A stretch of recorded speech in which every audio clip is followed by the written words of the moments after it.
حسینیت بر محمد و آل محمد صلوات.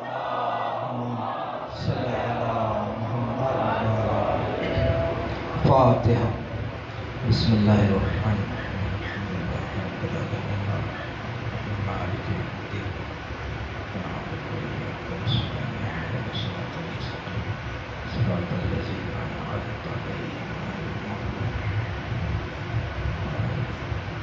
صلوات پڑھیں محمد اللہم صلی علی محمد و آل محمد. اعوذ باللہ من الشیطان اللعین الرجیم.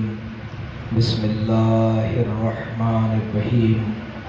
الحمدللہ رب العالمین. الصلاۃ والسلام علی سید الاولین والآخرین وخاتم النبیین بالقاسم محمد. اللہم صلی علی محمد و آل محمد. ثم الصلاۃ والسلام علی الامام الحق بالحق مع الحق الى الحق علی الحق وسیع الرسول وباب علم الرسول اعانی علی ابن ابی طالب. اللہم صلی علی محمد و آل محمد. ثم الصلاۃ والسلام علی اہل بیت الطیبین الطاہرین المعصومین. اما بعد فقد قال اللہ عز وجل فی کتاب المجید. بسم اللہ الرحمن الرحیم. قل لا اسألکم علیہ اجرا الا المودۃ فی القربى. صلوات پڑھیں محمد. اللہم صلی علی محمد و آل محمد. سب سے پہلے دعا ہوں پروردگار عالم بانیان فرش عزا کی توفیقات میں اضافہ فرمائیں. الہی ہم سب کے مرحومین کی مغفرت فرمائیں. الہی آپ سب کا اس فرش عزا پر آنا قبول و مقبول فرمائیں. الہی ان تمام دعاؤں کی قبولیت کے لیے مل کر بآواز بلند صلوات ہدیہ کریں. اللہم صلی علی محمد و آل محمد. اجازت. عشرہ محرم الحرام کی یہ پہلی مجلس عزا جس کا عنوان جس عشرے میں جس دسترخوان پر ہم ہوں گے وہ عنوان ادائیگی اجر رسالت ہوگا. ماشاءاللہ. توجہات اگر میری جانب رہیں، بزرگان اگر آگے تشریف لے آئیں تو بہت بہتر ہوگا. محمد صلی اللہ. اللہم صلی علی محمد و آل محمد. ایک اور صلوات ہدیہ کریں. اللہم صلی علی محمد و آل محمد. بزرگان تشریف فرمائیں. عشرے محرم الحرام کی پہلی مجلس عزا آج اس عنوان سے قریب ہونے کے لیے اور اس فرش عزا اور اہل بیت کی معرفت اور ادائیگی کو سمجھنے کے لیے چند باتیں عرض کروں گا اگر آمادہ ہیں سب. ماشاءاللہ. ہر سال بزرگان سے جو جوانوں کی تعداد زیادہ ہے، ہر سال فرش عزا بچتا ہے، ہر سال مجلس عزا ہوتی ہے. جب محرم کا چاند نمودار ہوتا ہے تو انسان جو اہل بیت سے عشق رکھنے والا ہے، جو اہل بیت سے محبت رکھنے والا ہے، وہ اپنے گھر کو چھوڑ کر اپنے گھر کو عزا خانہ بنا لیتا ہے. ماشاءاللہ. یعنی اس کا گھر اب کوئی معمولی گھر نہیں ہے، وہ جگہ بن چکی ہے جہاں فاطمہ زہرا آتی ہے. واہ واہ کیا بات ہے. ماشاءاللہ. وہ کوئی معمولی جگہ نہیں رہے گی. اب انسان جوان بزرگوں سے یہ سوال کریں کہ ہر سال ماہ محرم الحرام آتا ہے اور ہر سال ہم فرش عزا بچھاتے ہیں. کوئی تو زندگی میں ایسا سال آئے کہ جس سال ہم عزاداری سید الشہداء نہیں کریں. کبھی ایسا ہوا کہ کوئی سال ایسا آیا ہو کہ جس سال ہم نے عزاداری سید الشہداء نہیں کی؟ نہیں، پوری زندگی گزر گئی. جو سال آئے گا چاند محرم کا نمودار ہوگا ہم فرش عزا پر آئیں گے.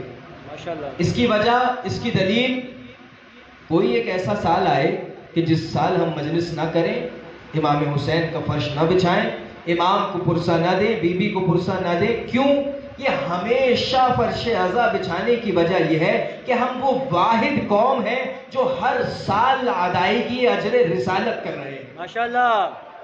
توجہات رکھیے گا، ہم وہ واحد لوگ ہیں جو آج ادائیگی اجر رسالت کر رہے ہیں. ہم ہیں جو ادا کر رہے ہیں اجر رسالت. قُلْ لَا أَسْأَلُكُمْ عَلَيْهِ أَجْرًا إِلَّا الْمَوَدَّةَ فِي الْقُرْبَى. اے رسول، ان سے کچھ نہیں چاہیے سوائے اس کے کہ مودت سے، اہل بیت سے مودت رکھیں، عطرت سے مودت رکھیں.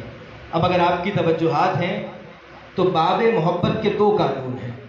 ماشاءاللہ. بات ہے باب محبت میں، جب آپ محبت کے باب میں جائیں گے، محبت کے باب میں جائیں گے، کسی سے عشق کرنے کے باب میں جائیں گے تو اس میں 2 قوانین ہیں. ایک پہلا قانون تو یہ ہے کہ جو جس سے محبت کرتا ہے اس کے دوستوں سے پیار کرتا ہے. بے شک. ماشاءاللہ. توجہ ہے، جو جس سے محبت کرے گا اس کے دوستوں سے پیار کرے گا. اب ہم سے نہیں پوچھیں کہ ہم میثم تمار سے کیوں محبت کرتے ہیں. کیا بات ہے. ماشاءاللہ. اب ہم سے نہ پوچھیں کہ ابو ذر غفاری سے کیوں محبت کرتے ہیں. کون ہے ابو ذر غفاری؟ اگر اجازت ہے تو یہاں سے آگے بڑھوں. ابو ذر غفاری کون؟ ابو ذر غفاری کہ جب ولایت کا اعلان ہوا ہے تو پہلی شخصیت ہے سلمان فارسی، جنہوں نے ولایت کے اعلان کو تسلیم کیا ہے. اور دوسری شخصیت ہے ابو ذر غفاری، جنہوں نے کہا میرے مولا علی ہیں. ماشاءاللہ. یہ ابو ذر غفاری دوسری شخصیت. جنگ تبوک ہے اور رسول اللہ چلے اس جنگ کی جانب. جب اپنے گھر سے سامان سفر باندھا اور جنگ کی جانب چلے، راستے میں جاتے ہوئے جو رسول اللہ کا قافلہ ہے اس قافلے کے اندر حضرت ابو ذر غفاری موجود ہیں. لیکن ابو ذر غفاری کے موجود ہونے کے ساتھ ابو ذر غفاری کی جو سواری ہے، جس پر سوار ہیں، جو اونٹنی ہے، وہ لاغر ہے، بہت کمزور ہے. ابو ذر جانتے ہیں کہ اس میں تاب نہیں ہے، اس کے اندر ہمت نہیں ہے، کچھ سفر کرے گی اور اس کے بعد اس کا سفر تمام ہو جائے گا. لیکن ابو ذر کے پاس کوئی اور سواری موجود نہیں تھی. اسی سواری پر چلے حضرت ابو ذر، اور جاتے جاتے حضرت ابو ذر رسول اللہ کے اس کاروان کے ہمراہ ہیں جو کاروان ان کے ساتھ جا رہا ہے. لیکن ایک مقام ایسا آیا کہ ابو ذر اس کاروان سے پیچھے ہوتے رہے. توجہ فرمائیے گا، ابو ذر اس کاروان سے پیچھے ہوتے رہے اور ایک وقت ایسا آیا کہ ابو ذر پیچھے رہ گئے، وہ کاروان آگے بڑھ گیا. ماشاءاللہ. توجہ ہے، ایک وقت ایسا آیا کہ ابو ذر پیچھے رہ گئے اور کاروان آگے بڑھ گیا. بہت سارے لوگ رسول اللہ کے پاس جا کے کہنے لگے، ہم نہ کہتے تھے کہ ابو ذر آپ کے ساتھ سچے نہیں ہیں؟ اللہ اکبر. ہم نہ کہتے تھے ابو ذر سچے نہیں ہیں، ابو ذر ساتھ چھوڑ دیں گے؟ رسول اللہ نے کہا نہیں، انتظار کرو، کچھ دیر گزرے گی، مجھے یقین ہے کہ ابو ذر آئیں گے. ماشاءاللہ. اب حضرت ابو ذر غفاری اپنی اس اونٹنی کو چلانے کی کوشش کریں گے، کسی طرح یہ کچھ اور دور قدم، کچھ اور قدم یہ چلے. لیکن عزیزان گرامی، ہوا یہ کہ ابو ذر کی وہ سواری نے ابو ذر کا ساتھ چھوڑ دیا. اور ایک وقت ایسا آیا کہ اب سواری بھی نہیں ہے اور حضرت ابو ذر تنہا ہو چکے ہیں. بڑھنے لگے، بڑی مشکل سے سفر کو طے کیا تنہا، اور ایک مقام پر دیکھا کہ کاروان ہے جو ٹھہرا ہوا ہے اور لوگوں نے خبر کی کہ کوئی آ رہے ہیں. رسول اللہ کو پتہ چلا کہ سامنے سے کوئی آ رہا ہے. حضرت ابو ذر پہنچے، جب دیکھا تو ابو ذر کے وجود میں اتنی طاقت نہیں ہے کہ اگر چند لمحے، کچھ دقیقے، کچھ منٹ ابو ذر کو پانی نہیں پلایا گیا تو کیا ہوگا کہ ابو ذر اس دنیا سے رخصت ہو جائیں گے اللہ اکبر. کچھ دیر میں. یہ ابو ذر کے وجود کی حالت ہے کہ کچھ دیر گزرے گی اور ابو ذر اس دنیا سے چلے جائیں گے. ابو ذر کو سب سے پہلے طبیبوں نے دیکھا، رسول اللہ کا کارواں ہے، جنگ ہے، جنگ کے اصول ہیں کہ اس جنگ پر جانے کے لیے لوگ اپنے ساتھ طبیبوں کو، ڈاکٹرز کو بھی رکھتے ہیں کہ اگر کوئی مریض ہو، جیسے ہی طبیب نے دیکھا تو کہنے لگا کہ ابو ذر کو پانی پلاؤ. جیسے ہی پانی پلایا گیا ابو ذر ہوش میں آئے اور طبیعت میں بہتری آنے لگی. شدت پیاس سے حضرت ابو ذر کی جان جا رہی تھی. اب جب ابو ذر ہوش میں آئے تو جو 7 لوگ موجود تھے انہوں نے دیکھا کہ ابو ذر کے پاس مشک موجود ہے. واہ واہ کیا بات. آئے ہائے. اور خالی مشک نہیں ہے، اس مشک میں پانی بھی ہے. آئے ہائے. اور صرف پانی نہیں ہے، پانی میٹھا بھی ہے اور ٹھنڈا بھی واہ ہے. واہ کیا بات. کیا وجہ ہے کہ ابو ذر نے پانی نہیں پیا؟ رسول اللہ کے پاس پہنچے. رسول اللہ، یہ شدت پیاس کے باعث اس دنیا سے مرنے والے تھے، اس دنیا سے جانے والے تھے. یہ کیا ہوا کہ ان کے پاس پانی ہے، پانی میٹھا ہے، ٹھنڈا ہے، پھر بھی ابو ذر نے پانی نہیں پیا؟ ابو ذر سے رسول اللہ نے سوال کیا، ابو ذر کیا ہوا، تم نے پانی کیوں نہیں پیا؟ کہا جب میں آپ سے دور ہوا، آپ سے تنہا ہو گیا تو ایک مقام پر میں جب بھٹکا ہوں راستہ تو پہنچتے ہوئے مجھے ایک تالاب دکھائی دیا. میں اس تالاب میں گیا اور دیکھا کہ پانی ہے، میٹھا پانی ہے، ٹھنڈا پانی ہے. میں نے اپنی مشق کو اس تالاب میں ڈالا اور چاہا کہ اب میں اس سے پانی کو پیوں. جب یہ پانی میرے ہونٹوں کے نزدیک آ رہا تھا تو میں یہ سوچنے لگا کہ میرا رسول پیاسا ہوگا. واہ واہ سبحان بس اللہ. میں نے یہ سوچا میرا رسول پیاسا ہوگا. اسے میں نے واپس رکھا اور میں نے کہا جب تک پانی نہیں پیوں گا، جب تک یہ رسول اللہ کے پاس نہ پہنچاؤں. یعنی وہ لوگ اور ہیں جو نبی کو چھوڑ کر جا رہے ہیں، وہ لوگ اور ہیں جو صرف اس خاطر جی رہے ہیں کہ اگر پانی نہ دیا، واہ واہ واہ سبحان توجہ اللہ. رکھیے گا، اگر پانی نہ پیا صرف اس خاطر کہ کہیں میرا رسول پیاسا نہ رہ جائے، صرف اس خاطر. یہ وہ ہیں حضرت ابو ذر. اور یہ مجلس عزا، آج میں نے ذکر کیا کہ مجلس اس عنوان کے تحت کہ ہم اجر رسالت کا ذکر کریں گے، ادائیگی اجر رسالت کی جانب جائیں گے. اس سے پہلے اگر آپ آمادہ ہیں تو فرش عزا کے فضائل آپ کے سامنے. ماشاءاللہ. یہ کوئی معمولی جگہ نہیں ہے. یہ فرش عزا طالب علم علماء موجود ہیں. خصائص حسینیہ میں شیخ جعفر شوستری اس روایت کو لکھتے ہیں کہ اس مجلس عزا میں انسان تو آتے ہی ہیں لیکن پروردگار عالم فرشتوں کو اس مجلس عزا پر بھیجتا ہے. اور صرف فرشتوں کو اس مجلس عزا پر بھیجتا نہیں ہے، جب اللہ ہر روز جہاں جس جگہ جس مقام پر مجلس عزائے حسین ہو رہی ہے اس مقام پر فرشتے پروردگار عالم بھیج رہا ہے اور وہ آنے کے بعد اس مجلس میں شریک ہو رہے ہیں.